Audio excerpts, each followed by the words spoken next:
Hello बच्चों, कैसे हैं आप? विद्यालय शिक्षा विभाग हरियाणा के आज के एजुसेट टेलीकास्ट में हम पढ़ेंगे कक्षा 5 का पाठ 8 बीज से बीज तक। बच्चों, यह पाठ बड़ा ही मनोरंजक और शिक्षाप्रद है। तो आइए खेल खेल में एक कहानी के रूप में सीखते हैं अपने आज के इस पाठ को। अरे रामू, ये तुम क्या पढ़ रहे हो और क्या ढूंढने की कोशिश कर रहे हो? क्या बताऊं श्याम, मैं बीज के बारे में जानना चाहता हूँ।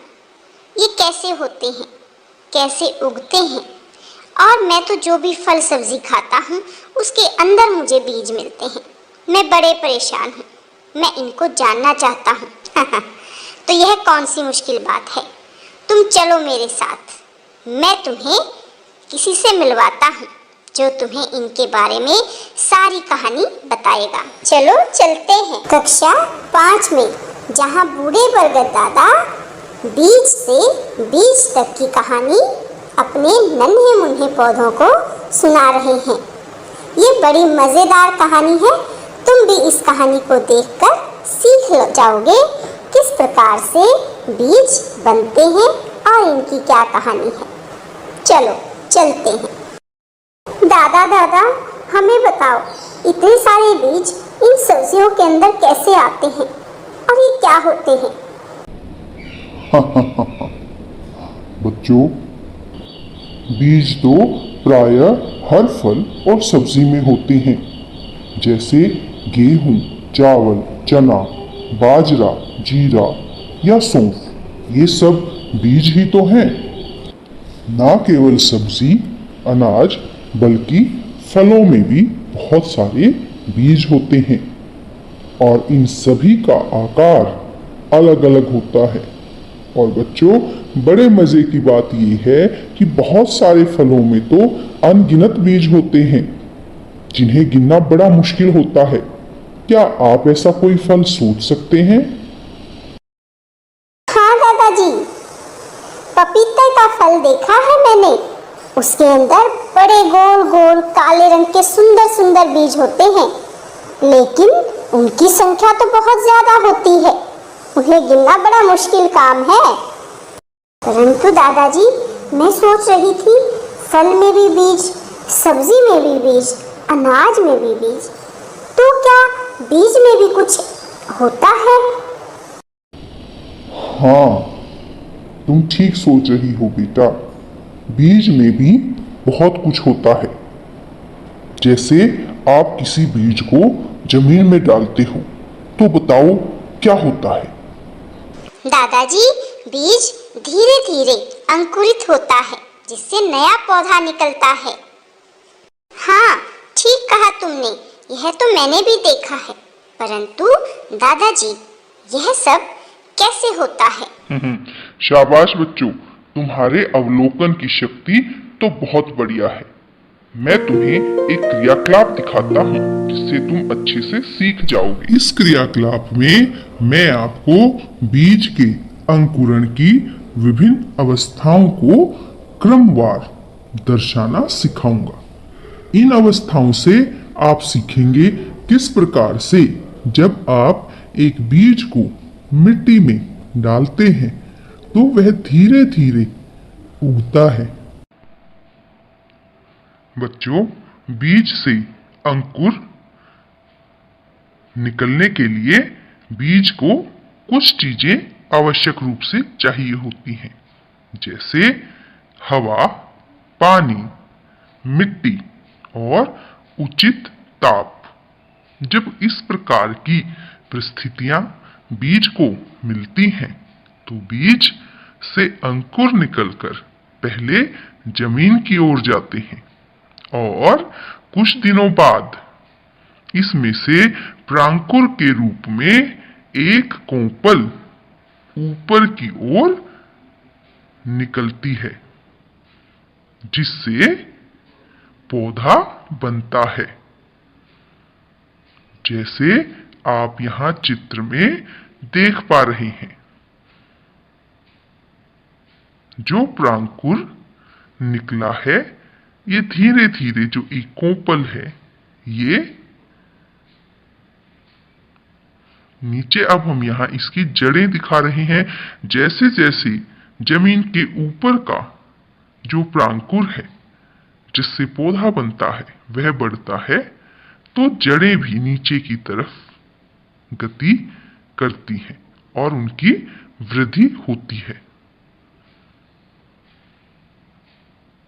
यहां हम देख पा रहे हैं कि पौधे की जड़ें विकसित हो रही हैं और ऊपर जो है वो दो कोमल सी पत्तियां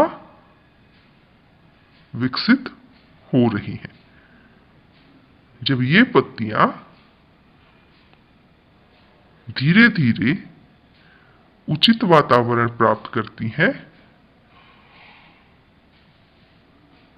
तो पौधा आगे बढ़ता जाता है।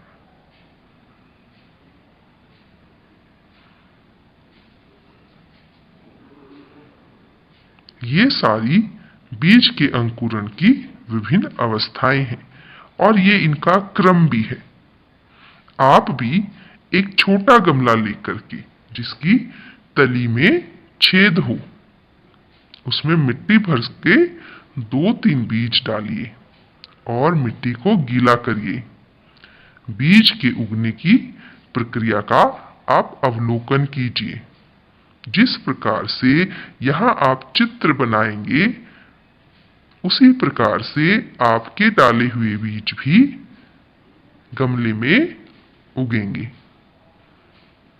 चित्र आपको अच्छे से समझ आए, इसके लिए इसमें हम रंग भी भरेंगे। शुरुआत में जड़ जो है मिट्टी में है, इसीलिए इसको दर्शाने के लिए हम ब्राउन कलर का उपयोग करेंगे। मिट्टी के बाहर जो बीज उगा है उसको हम हरे रंग से दर्शाएंगे।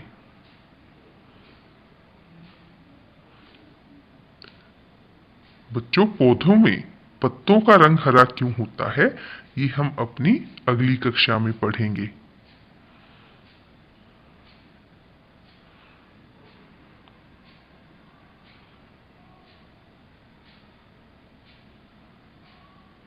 और आप अपने दोस्तों के साथ भी ये क्रिया कर सकते हैं।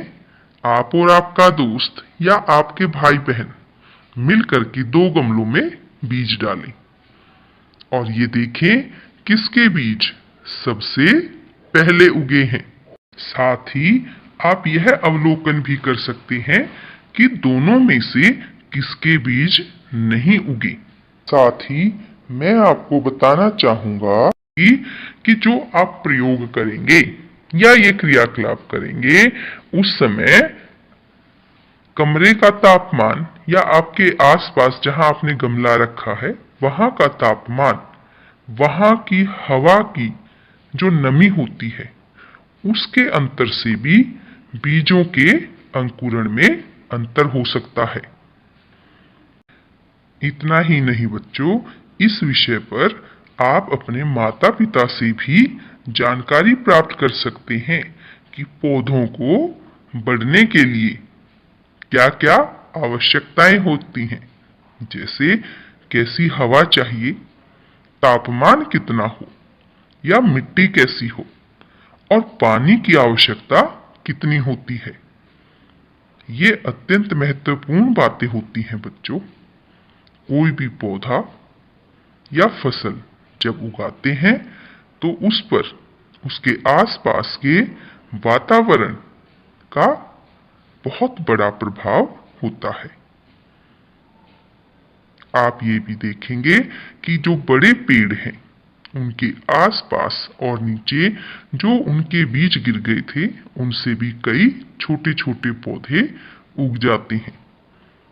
और जो चित्र हम बना रहे हैं, इनमें दिखाई गई अलग अलग अवस्थाएं आप ऐसे किसी बड़े पेड़ के नीचे उगने वाले पौधों में देख सकते हैं। और बच्चों, आप बताएं, किस मौसम में बीज जल्दी से अंकुरित होते हैं या सबसे अधिक मात्रा में अंकुरण होता है? कोई भी बच्चा सोच सकता है। बिल्कुल ठीक सोचा। बरसात का जो मौसम होता है उसमें सबसे अधिक और तीव्रता से पौधे उगते हैं। इस मौसम में आप अपने आसपास फैली हुई हरियाली से ही अंदाजा लगा सकते हैं कि ये मौसम पौधों के और बीजों के उगने के लिए सबसे उपयोगी है। ये अपना चित्र बना बीज के अंकुरण की विभिन्न अवस्थाएं। और अंकुरण तो हम अपने घर पर जो चाट बनाते हैं, मूंग की जो दाल है, वहां पर भी हम इस अंकुरण को आसानी से देख सकते हैं। तो ये अपना क्रियाकलाप रहा बच्चों, जिसमें हमने बीज को अंकुरित होते हुए विभिन्न अवस्थाओं में चित्रित किया। बच्चों, अंकुरण के विषय में सबसे जरूरी है किस प्रकार का बीज है। अलग अलग प्रकार के बीज जैसे राजमा, चने, मूंग या मोठ, ये अलग अलग समय लेते हैं अंकुरित होने के लिए। कोई एक सप्ताह में उग सकता है और किसी को 15 दिन भी लग सकते हैं। तो ये हमने यहाँ एक बीज के अंकुरण की विभिन्न अवस्थाएं चित्रित की। उम्मीद है आप अच्छे से समझ गए होंगे किस प्रकार से बीज अंकुरित होता है।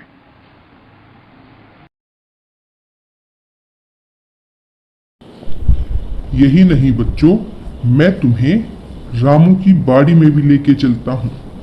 रामू घिया बोने के लिए खेत तैयार करता है और उसमें घिया के कुछ बीज बो देता है। कुछ दिनों के बाद बीजों से छोटे छोटे पौधे निकल आते हैं, उनसे बेलें बनती हैं, फिर उन पर फूल लगते हैं और फूलों से फल अर्थात घिया बनती हैं। और रामू हर साल कुछ अच्छी घिया खेत में ही छोड़ देता है। पक जाने पर उनके बीज बोने के लिए रख लेता है और इससे बड़ा फायदा होता है क्योंकि इन बीजों से घिया की पैदावार अधिक होती है। दादाजी, तो क्या सभी पौधे बीज से ही उगते हैं? नहीं बेटा, ऐसा बिल्कुल जरूरी नहीं है। बहुत सारे ऐसे पौधे होते हैं जो बिना बीज के उग जाते हैं। आपने केले का अपना साथी जरूर देखा होगा, जिस पर केले लगते हैं, लेकिन केले में बीज नहीं होते।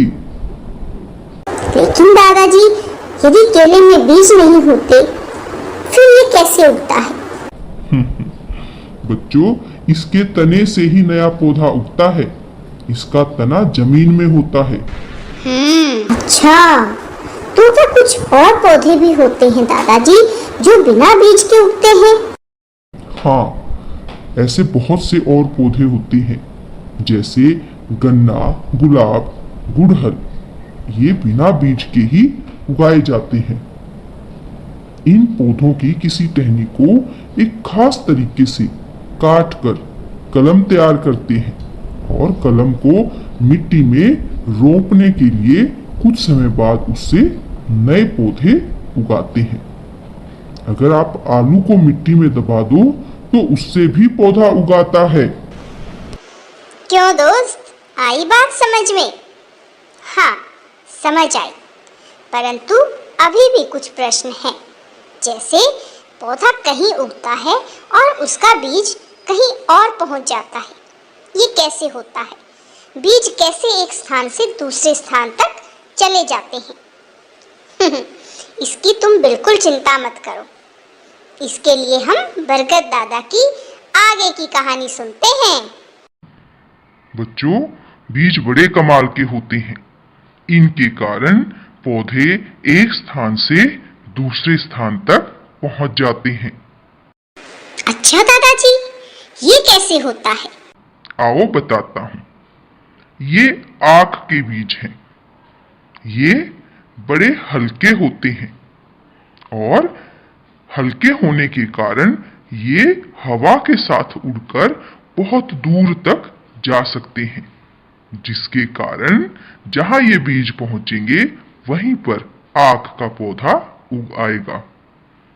और अब ये देखो, ये जैंथियम का बीज है।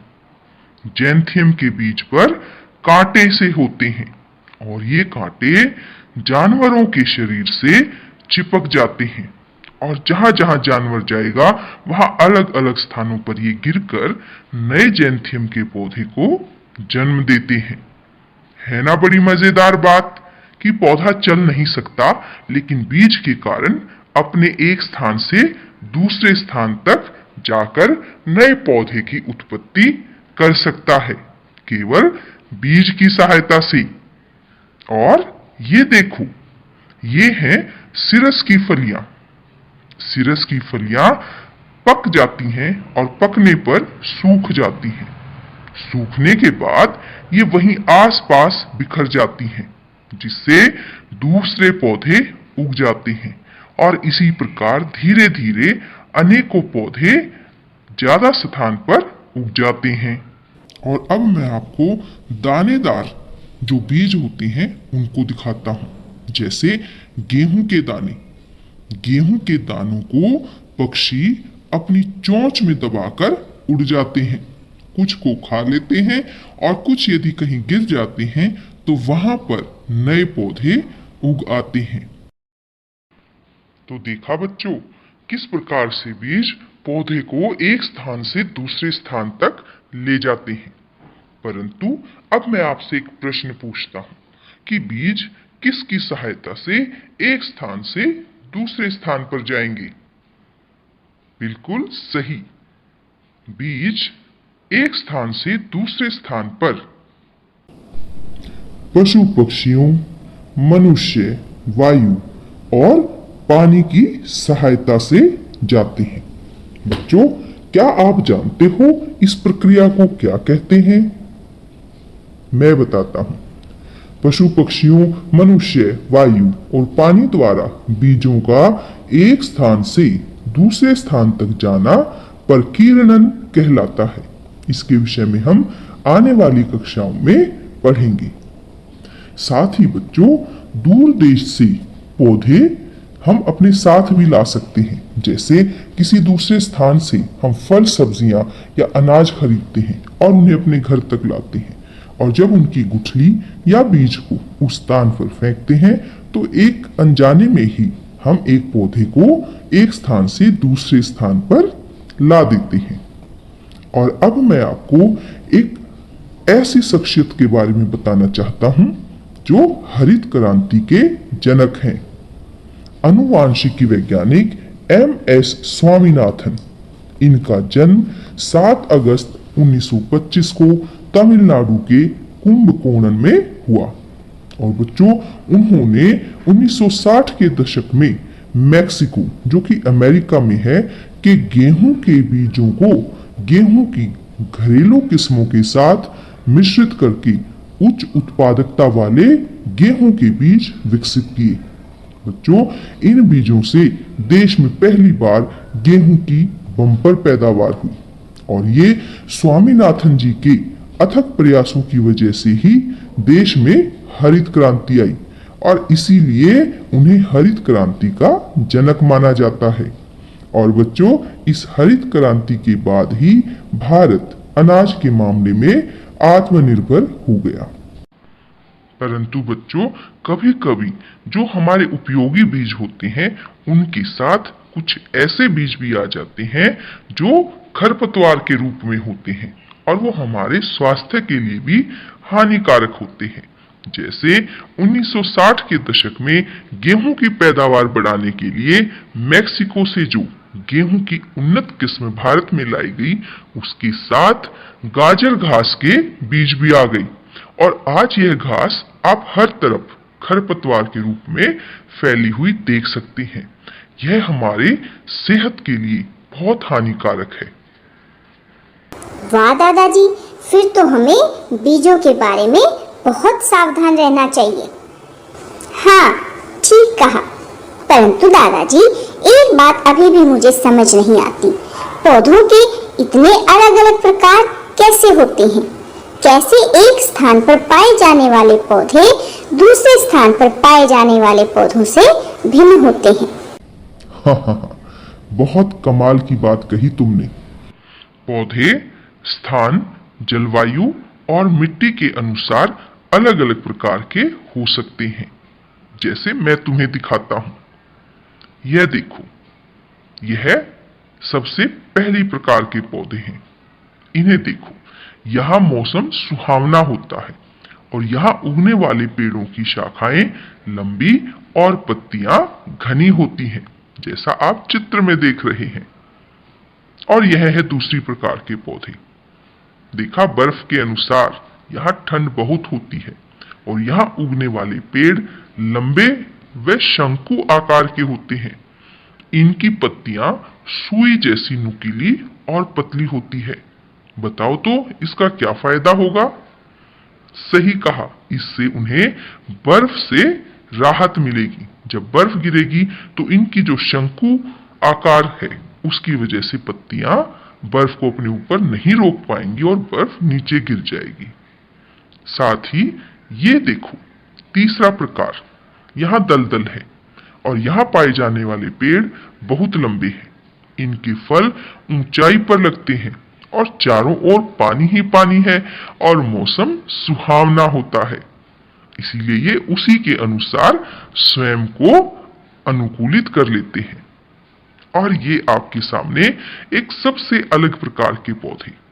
यहाँ बहुत गर्मी है, चारों तरफ रेत ही रेत है और दूर दूर तक पानी दिखाई नहीं देता। इसलिए पौधों पर पत्तियां कम और कांटे अधिक होते हैं।